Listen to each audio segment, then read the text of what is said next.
नमः हरे हराये नमः। हरे कृष्णा जी, आप सबका बहुत बहुत स्वागत है। मंगलाचरण आरंभ करते हैं। ओम नमो भगवते वासुदेवाय। ओम अज्ञानतिमिरान्धस्य ज्ञानाञ्जनशलाकया चक्षुरुन्मीलितं येन तस्मै श्रीगुरवे नमः। नमः ओम विष्णुपादाय कृष्णप्रेष्ठाय भूतले श्रीमते भक्तिवेदांत स्वामिनिति नामिने। नमस्ते सा भक्तिवेदांत स्वामिनिति नामिने। नमस्ते सारस्वते देवे गौरवाणी प्रचारिणे। निर्विशेष शून्यवादी पाश्चात्य देश तारिणे। जय श्री कृष्ण चैतन्य प्रभु नित्यानंद श्री अद्वैत गदाधर श्रीवासादि गौर भक्त वृंद। हरे कृष्ण कृष्ण कृष्ण हरे हरे, हरे राम राम राम हरे हरे। कार्पण्यदोषोपहत स्वभावः पृच्छामि त्वां धर्मसम्मूढचेताहो। यच्छ्रेयः स्यान्निश्चितं ब्रूहि तन्मे शिष्यस्ते अहं शाधिमां त्वां प्रपन्नम्। हरे कृष्णा जी। भगवद गीता अध्याय 4 श्लोक नंबर 11 आरंभ करते हैं। ब्रजेश्वरी जी, आप पढ़ेंगे संस्कृत। हरे कृष्णा। ये यथा मां प्रपद्यन्ते तांस्तथैव भजाम्यहम्। मम वर्तमानुवर्तन्ते मनुष्या पार्थ सर्वशः। हरे कृष्णा। हरे कृष्ण। ये जो यथा जिस तरह माम मेरी प्रपद्यन्ते शरण में जाते हैं, तान उनको, तथा उसी तरह एव निश्चय ही भजामि फल देता हूँ, अहम मैं, मम मेरे, वर्तम पथ का अनुवर्तन्ते अनुगमन करते हैं, मनुष्याः सारे मनुष्य, पार्थ हे पृथा पुत्र, सर्वशः सभी प्रकार से। जिस भाव से सारे लोग मेरी शरण ग्रहण करते हैं, उसी के अनुरूप मैं उन्हें फल देता हूँ। हे पार्थ, प्रत्येक व्यक्ति सभी प्रकार से मेरे पथ का अनुगमन करता है। हरे कृष्णा जी। भगवान श्री कृष्ण बहुत बहुत दयालु है। अगर आज भगवत गीता नहीं होती तो हमें पता ही नहीं चलता कि भगवान का स्वभाव कैसा है, भगवान किस तरीके से कार्य करते हैं। और यह श्लोक एक बहुत महत्वपूर्ण सिद्धांत को हमें बताता है। पिछले श्लोक में जब भगवान श्री कृष्ण ने बोला, बहवो ज्ञान तपसा पूता मद भावम आगताह, तो भगवान जब पिछले श्लोक में बताया कि बहुत सारे लोग शुद्ध होकर भगवान के प्रेममय भक्ति को प्राप्त हो चुके हैं, तो एक प्रश्न आ जाता है, बहुत लोग तो आपको प्राप्त हो गए, पर बाकी लोगों का क्या हुआ? तो क्या आप भेदभाव करते हो? कुछ को तो आपने अपनी भक्ति दे दिया और कुछ को भक्ति नहीं दिया, तो क्या इसमें भेदभाव है? तो भगवान इस श्लोक के माध्यम से वो संदेह दूर करते हैं। इस श्लोक को भगवान श्री कृष्ण इतनी दया करके बता रहे हैं, और ये जब श्लोक को हम देखते हैं तो हमें बहुत नए नए अनुभव प्राप्त होते हैं। भगवान ने बहुत सरल तरीके से बोला, ये यथा माम प्रपद्यन्ते, जो जिस तरह का भाव रखता है भगवान के प्रति, तान तथैव भजाम्यहम्, उनको उसी तरह से भगवान फल प्रदान करते हैं। कितना सरल और पर साथ में इतना गंभीर और गहराई वाली बात भगवान यहाँ पर बोलते हैं।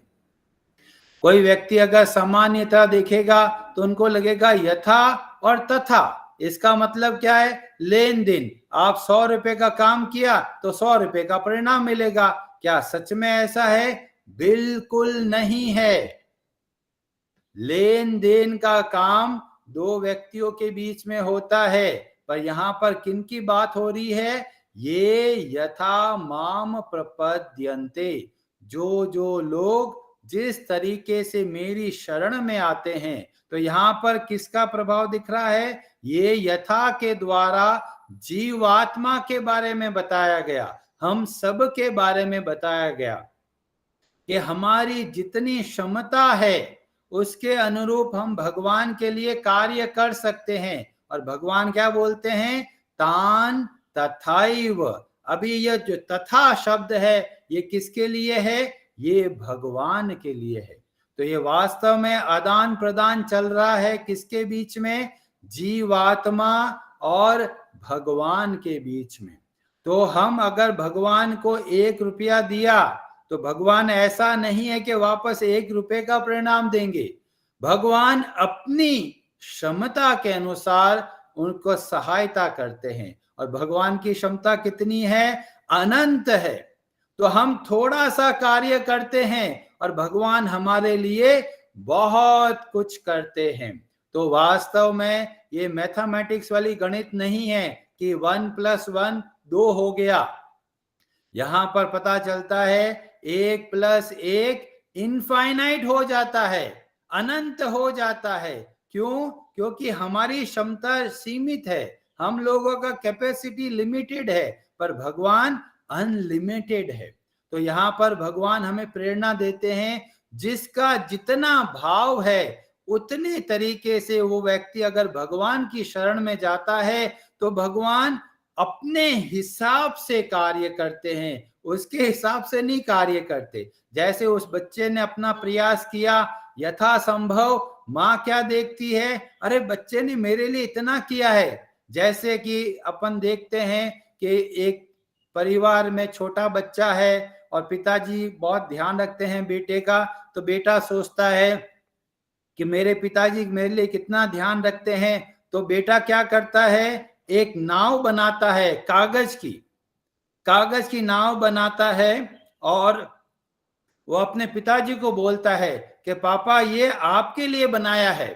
अभी वो कागज की किश्ती, वो कागज की नाव पिताजी को कुछ फायदा नहीं है, कुछ काम की नहीं है, पर पिताजी कैसे होते हैं? बहुत खुश होते हैं। क्यों खुश होते हैं? कि ये मेरे बेटे ने मेरे लिए बनाया है।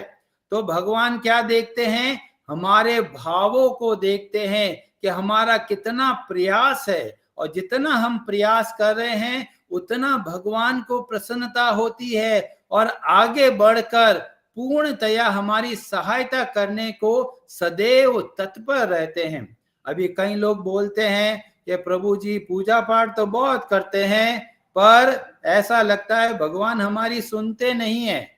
तो भगवान के अंदर कमी नहीं है। अगर कुछ कमी है तो हमारे प्रयासों में है। भगवान के यहाँ कभी भी देर नहीं है।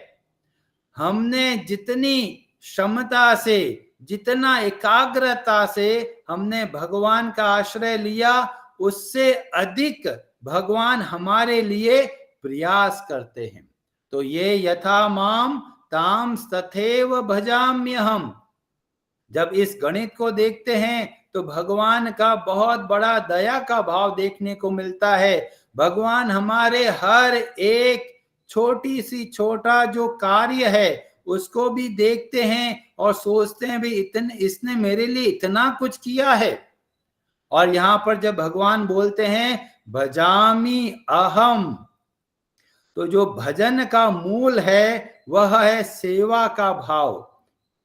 और जो सेवा के अंदर क्या रहता है?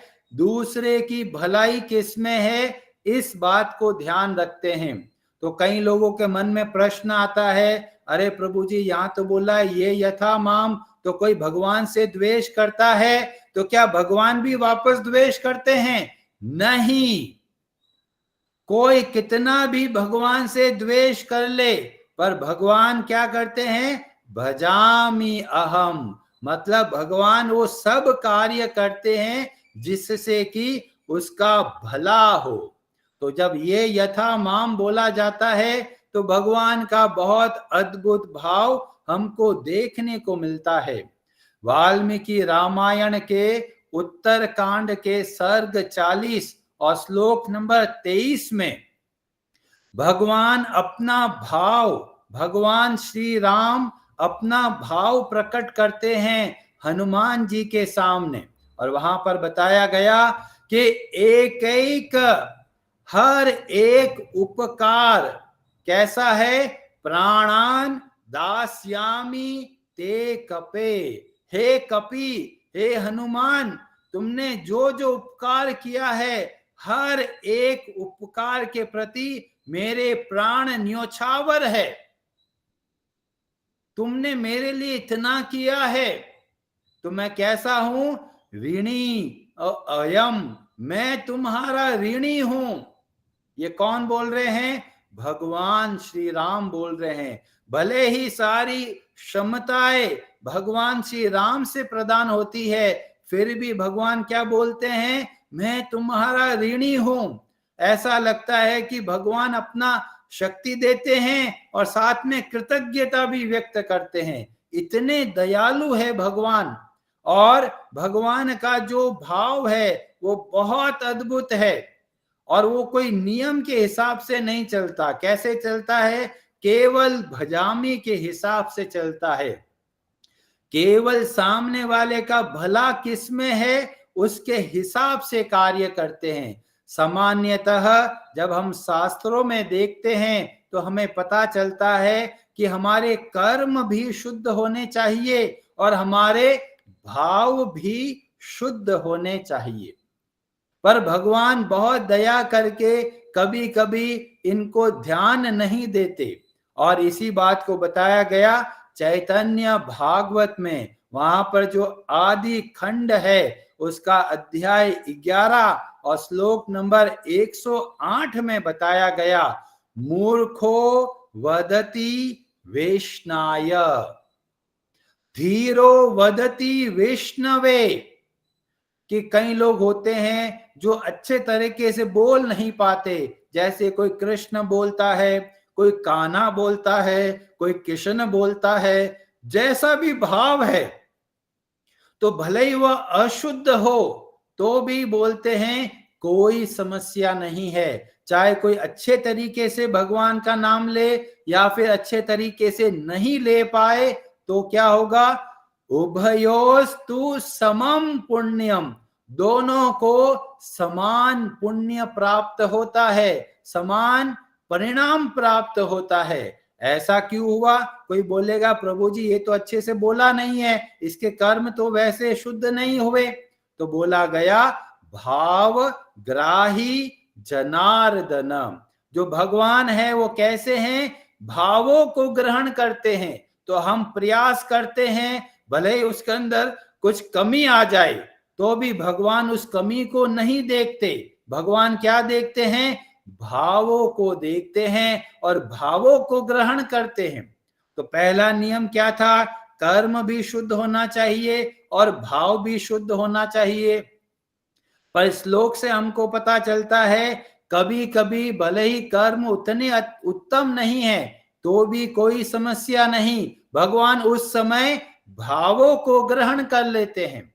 और हमें एक बहुत सुंदर उदाहरण मिलता है कि भले ही हमारे कार्य अच्छे नहीं दिखते, पर अगर हमारे भाव शुद्ध है तो भगवान किसको ग्रहण करते हैं? जो हमारे भाव है उसको ग्रहण करते हैं। और हमें उदाहरण में देखने को मिलता है भीष्म पितामह, युद्ध के अंदर भीष्म क्या कर रहे हैं? पांडवों को दुख पहुंचा रहे हैं, तीरों के द्वारा उनका घायल कर रहे हैं, यहां तक भगवान को भी घायल कर दिया, भगवान के शरीर से भी खून निकल रहा है। तो कर्म देखते हैं तो भीष्म के कर्म जो है बहुत ही भीषण है, बहुत ही ऐसे लग रहा है कि जो भगवान को दुख पहुंचा रहे हैं, भक्तों को दुख पहुंचा रहे हैं। पर जो भाव जब देखते हैं तो भीष्म के भाव बहुत सुंदर है। वो भगवान को अर्पण कर रहे हैं बाण किस तरीके से, जैसे कोई एक भक्त फूल अर्पण करता है भगवान को। तो भगवान क्या करते हैं, वो सारे बाणों को स्वीकार कर रहे हैं। जिस तरीके से कोई एक भक्त जब पुष्प अर्पण करता है, उस तरीके से भगवान श्री कृष्ण हर एक बाण को पुष्पों की तरह स्वीकार करते हैं। तो यहां पर भगवान ने कर्म को नहीं देखा कि वे ये जो भीष्म किस तरीके से कार्य कर रहे हैं। कभी कभी भगवान भाव को छोड़ देते हैं और कभी कभी कर्म को अपना लेते हैं। तो ये भगवान का विलक्षण दया का भाव देखने को मिलता है कि भले ही भाव खराब है, पर अगर कर्म अच्छा किया है तो भगवान क्या करते हैं, कर्म को देखते हैं, भावों को भूल जाते हैं। और ये हमें उदाहरण देखने को मिलता है पूतना के बारे में। पूतना का जो कर्म है वो तो बहुत सुंदर है, एक माँ की तरह आई, माँ की तरह दूध पिलाने के लिए आई, पर भाव कैसा है, भाव बहुत भयानक है, भगवान को मारने के लिए आई। अब भगवान कितने दयालु है, इतने दयालु है कि भगवान ने भावों को नहीं देखा। भगवान ने देखा अरे इसने कर्म किया है एक माँ की तरह, तो इसको माँ की तरह मैं ये एक पद्धति दूंगा, एक मैं पद दूंगा। और इस तरीके से पूतना के उद्धार से हमको पता चलता है कि भगवान कितने दयालु है। ऐसे समय में भावों को नहीं देखा, किसको देखा, कर्म को देखा। और कभी कभी ऐसा भी होता है कि कर्म भी खराब है और भाव भी खराब है, पर भगवान श्री कृष्ण इतने दयालु है कि अगर दोनों के दोनों खराब है तो भी भगवान कुछ ना कुछ व्यवस्था करते हैं। और ये हमें उदाहरण मिलता है दुर्वासा मुनि के बारे में, जो कि महाराज अम्बरीश को मारना चाहते हैं। अभी भाव भी खराब है, क्या दुर्वासा मुनि मारना चाहते हैं, और कर्म भी खराब होते हैं, वो सच में ऐसा कार्य करते हैं ताकि अम्बरीश महाराज मारे जाए। तो दोनों के दोनों खराब होते हुए भी भगवान श्री कृष्ण क्या करते हैं, दुर्वासा मुनि का मार्ग निर्देशन करते हैं, उनको बताते हैं कि क्या करना है, कि अम्बरीश महाराज के पास जाकर उनसे क्षमा याचना करो। तो हमें भगवान श्री कृष्ण का बहुत अद्भुत भाव देखने को मिलता है। कभी वो कर्म देखते हैं, कभी वो भाव देखते हैं, कभी दोनों ही नहीं देखते, पर हर एक कार्य में क्या दिखता है, भगवान की दया। भगवान हम सब के लिए कितना चिंतित रहते हैं, भगवान हम सब के लिए कितना प्रेम का भाव रखते हैं। और ये जब हम देखते हैं, सुनते हैं, तो हमारा हृदय गदगद हो जाता है। इतने दयालु भगवान को हम भूल कर इस संसार में क्या कर रहे हैं, टुकड़े, जो कांच के टुकड़े हैं उसके पीछे भागते हैं। कितना दुर्भाग्य है हमारा कि भगवत गीता जैसा अद्भुत ग्रंथ हमको मिला और फिर भी हम भगवत गीता को छोड़कर न जाने कहां कहां पर भटकते रहते हैं। और भगवान की कृपा से, भक्तों की कृपा से हमें पता चलता है भगवान का स्वभाव कैसा है। हरे कृष्णा जी, आप सबका बहुत बहुत धन्यवाद। हरे हरे नमः।